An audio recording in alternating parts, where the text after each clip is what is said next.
el profesor David Galeano, presidente del Ateneo de Lengua y Cultura Guaraní, que es un instituto superior hoy en día de enseñanza de la lengua guaraní. Y entonces le habilitamos el micrófono siendo a las 9:59, profe. Adelante. Muy bien.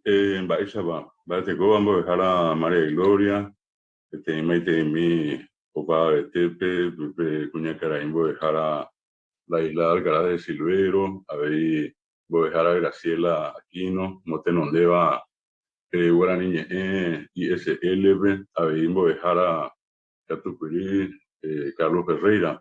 Opa de Te, deciré, a ver, ahí me te deciré. Un saludo para todos. Bueno, estoy compartiendo con ustedes acá 7 puntos, que son los que nos mueven dentro de del Ateneo de Lengua y Cultura Guaraní en la promoción del guaraní. Uno, desde ya, este año cumplimos 36 años. Hace 36 años que formamos docentes y en total hasta la fecha tenemos más de 100.000 personas que hicieron lo que llamamos el curso básico de lengua guaraní. Es un curso de lectoescritura, el nombre mismo lo dice, ¿verdad? Vocabulario, conversación y las herramientas básicas para la escritura guaraní, sumado a algunos otros contenidos. Y es un curso que dura un año, con una certificación con ese mismo nombre, curso básico de lengua guaraní. Luego, para los que deciden proseguir 2 años más, 3 en total, el título de profesor de lengua guaraní. Y para aquellos que resuelven ir un año más, el de la licenciatura en lengua guaraní, con la presentación de una tesina. Y luego tenemos 2 cursos de posgrado, uno que es la maestría en lengua guaraní, que hasta la fecha tienen poco más de 500 egresados, y el otro es el doctorado en lengua guaraní, que casi tiene 100 egresados en este momento. También tenemos un curso de especialización, también de posgrado en terminología guaraní. Esos son los cursos que desarrollamos específicamente en materia de lengua guaraní. Tenemos luego una licenciatura en antropología cultural guaraní paraguaya. Son las carreras que desarrollamos los cursos de pregrado, grado y posgrado dentro del Ateneo de Lengua y Cultura Guaraní. Y en números, como les dije, les voy dando los datos. Voy a pasar después al chat una síntesis de esto. Trabajamos mucho en el punto 2, la promoción cultural. Hemos creado una serie de eventos desde también más o menos 36 años.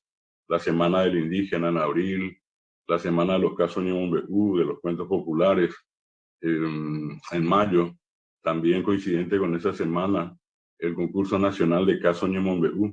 Los Casos Ñemombeú son cuentos populares, de Pora, Pombero, Plata de Uruguay, que siempre tuvieron la condición, la tradición de ser orales, y lo que nosotros hicimos y hacemos es rescatar esa manifestación de la cultura popular de nuestro país y en forma escrita, y a través de estas sesiones de Caso Ñemombeú narrarlos, ¿verdad?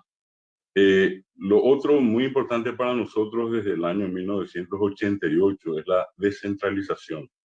Hemos salido al interior del país porque lastimosamente el Paraguay siempre se redujo a la capital. Hoy día, por supuesto, eso ya es una historia aparte, pero en el momento que estoy mencionando, la década del 80 y 90, el que quería estudiar tenía que venir a Asunción. Y bueno, ¿qué hicimos nosotros? Fuimos a donde estaba la gente, al interior, con muchas críticas de por medio. ¿Cómo van a ir allí? Allí no hay condiciones, allí esto, lo otro. Bueno, todos los que nos criticaron 10 años después pasaron a ser nuestros vecinos, ¿verdad? Esta descentralización nos llevó a puntos muy importantes como la frontera, Bellavista Norte, Pedro Juan Caballero, Capitán Bado, Salto del Guairá, Ciudad del Este, Hernandarias, donde en momentos muy difíciles no habían prácticamente profesores de guaraní. Nosotros fuimos, formamos docentes en un buen número, la mayoría hoy está trabajando, muchos de ellos son secretarios, directores, docentes de aula, supervisores, coordinadores, etcétera, dentro de sus departamentos o municipios. Y también para nosotros una cuestión importante porque esto permitió plantar una bandera paraguaya en territorio descuidado, ¿verdad? El punto 3, es el tema de la investigación. Nosotros trabajamos por área, la parte lingüística, la parte de las culturas indígenas, la parte de la literatura guaraní, el folclore paraguayo, el bilingüismo. Son áreas de investigación y tenemos una serie de trabajos que hoy día forman parte de nuestra biblioteca y también unas copias se han enviado a la biblioteca del Congreso Nacional, hechos estos trabajos a través de las tesinas y tesis. Las tesis de maestría y doctorado son todas en guaraní. Las de licenciatura pueden ir un 50% en ambas lenguas. Luego tenemos una partida de publicaciones. Nuestros miembros casi todos han publicado bajo la serie Ateneo de Lengua y Cultura Guaraní. Tenemos una muy importante cantidad de libros publicados. Para nosotros también un hecho muy auspicioso que muchos de los directores nuestros son de las zonas del interior del país y han publicado dentro de sus respectivas ciudades, reivindicando un poco las publicaciones bibliográficas en el interior del país. Por otra parte, nuestra presencia en el punto 5 en Internet y en las redes sociales. Desde el año 2001, el Ateneo de Lengua y Cultura Guaraní tiene el tercer sitio en Paraguay, luego del que creara el doctor Lustig en Alemania y Mario Bogado en nuestro país. Ya apareció el sitio del Ateneo de Lengua y Cultura Guaraní y desde entonces nos propusimos publicar una noticia, una novedad, algún acontecimiento diariamente. Y así lo hemos hecho hasta hoy. En el campo de las redes sociales, esto llegó y llega a Facebook, Twitter, Instagram, YouTube. Esto es diariamente. Nosotros metemos esto a los grupos de WhatsApp. Es una pequeña, gran invasión que hacemos cotidianamente con distintos textos que llegan a la gente y la gente se encarga de darle otra vez difusión. 6, dice participación en procesos de interés guaraní. Hemos estado en muchos acontecimientos en el año 92 para el reconocimiento guaraní como lengua oficial en la Convención Nacional Constituyente, en el 92 y 93 en los Congresos Nacionales de Educación. Hemos trabajado mucho y muy de cerca con el Mercosur, Parlasur, para que el guaraní llegue a ser idioma oficial del Mercosur. Un gran amigo nuestro, el doctor Rubén Martínez Huelmo, en su momento presidente del Parlasur, al ser reconocido como idioma oficial de trabajo, también estuvo visitando nuestra casa. Tenemos una partida de alianzas, convenios con varias instituciones. Una de ellas es la Secretaría de Políticas Lingüísticas, acá con la señora ministra Ladisla Alcaraz de Silvero. Y por último, lo que a nosotros nos mueve mucho es la promoción de un buen guaraní. Nosotros no estamos de acuerdo con ello para indiscriminado, porque sabemos que eso mata la lengua. Y sí proponemos, en este caso, usar el guaraní hasta donde dé las posibilidades y en todo caso, como último recurso, hacer los préstamos. Es la orientación que nosotros le damos a todos, a nuestros directores, a nuestros profesores y a nuestros egresados. Entonces, esto es un poco lo que yo quería presentarles así sintéticamente en el tiempo que está establecido y quedo yo a disposición para cualquier comentario o consulta que quieran hacer después. Muchísimas gracias a ambos, a María Gloria, y te dijo olvidado para verla. Oye, tengo que dejar a David. Muchísimas gracias. El profesor Rancés Fernández pregunta al profesor David Galeano, que ha dicho que son partidarios del uso del guaraní hasta donde sea posible. Entiendo que en el nivel del uso del léxico que se refiere a los neologismos. Y la pregunta es, profesor David, ¿cuál es el grado de aceptación del uso de los neologismos en guaraní? Aguyembo Ejara, España, Buiberis.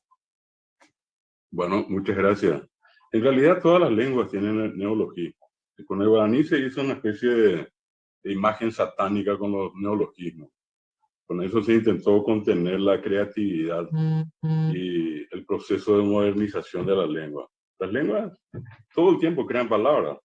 Internet no existía hace 50 años. Facebook como palabra no existía hace 100 años. Y así podríamos, ni siquiera existía COVID hace 500 años, ¿verdad? Entonces, se van creando. Nosotros creamos palabras, incorporamos, usamos, y si la gente usa, permanece. Ocurrió con Araoí, un personaje, el profesor Sabino Jiménez, introdujo y se usó y se usa.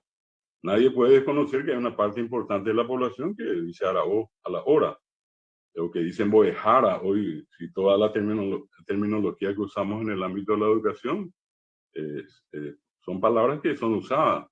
Que yo diga, por ejemplo, tera, teró, teroyá, son palabras que inclusive nosotros los que nos dedicamos a la docencia usamos. Es decir, se pueden usar, se usan de hecho. Yo soy una de esas personas que usa palabras, no las uso en forma indiscriminada tampoco. Uso una o dos o tres por vez y voy metiendo. Y yo nunca tuve una reacción contraria de parte de la gente que escuchó o leyó alguno de esos materiales que escribí. Entonces, desde mi punto de vista funciona, así como funciona para el inglés, para el ruso, para el chino, para cualquier idioma.